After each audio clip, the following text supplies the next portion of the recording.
সুপ্রিয় দর্শক, আসসালামু আলাইকুম। কৃষি ও ভেষজ কৃষি চ্যানেলের আরেকটি ভিডিওতে আপনাকে স্বাগতম।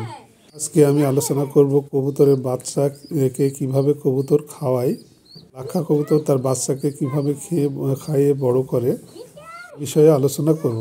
তবে বন্ধুরা, যদি ভিডিওটি ভালো লাগে সাবস্ক্রাইব করে পাশে থাকুন এ ধরনের আরও ভিডিও পেতে। ইন্ডিয়ান লাক্ষা কবুতরটি সাইজে অনেক বড়, এর পিছনে 40 দম হয়ে থাকে। এটি দেখতে ময়ূরের মতো এবং অনেক সুন্দর দেখায়।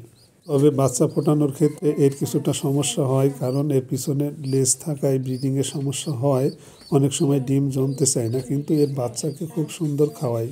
দেখতেই পাচ্ছেন দুইটা বাচ্চা এক সমানে বড় হয়েছে এবং দুইটাকে সুন্দর খাওয়াচ্ছে। কবুতর সাইজে বড় হওয়ায় এর খাওয়াতে খুব সুবিধা হয়। তাই এই কবুতরটিকে আপনারা দেখার সৌন্দর্য এবং পোস্টার হিসাবে ব্যবহার করতে পারেন। পোস্টার হিসাবে ব্যবহার করলে এটি কিং এর মতো বড় কবুতরের বাচ্চাকে অনায়াসে বড় করে দেবে। অনেক কবুতর আছে যারা একটি বাচ্চাকে খাওয়ায় এবং অন্য বাচ্চাকে খাওয়ায় না, ফলে একটি বাচ্চা অনেক বড় হয়ে যায়, অন্য বাচ্চাটি আস্তে আস্তে শুকিয়ে মারা যায়। ইন্ডিয়ান লাক্ষা এই কবুতরটি একটি অসাধারণ কবুতর। ব্রিডিংয়ের জন্য এই কবুতরটি ব্যবহার করা যায়। এর বাজার মূল্য ভালো, দেখতে অনেক সুন্দর, কিন্তু একটি সমস্যা, এর বাচ্চা ব্রিডিংয়ের সমস্যার কারণে অনেক সময় ডিম জমতে চায় না। এর ফলে এর লেজের পাখনা কাটা লাগে, এতে সৌন্দর্যের কিছুটা হানি হয়।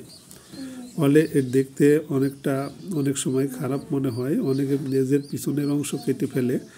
এর লেজের কোন অংশ কাটলে ব্রিডিংয়ে কোনো সমস্যা হবে না, এই বিষয়ে আরেকটি ভিডিও আমি আলোচনা করব।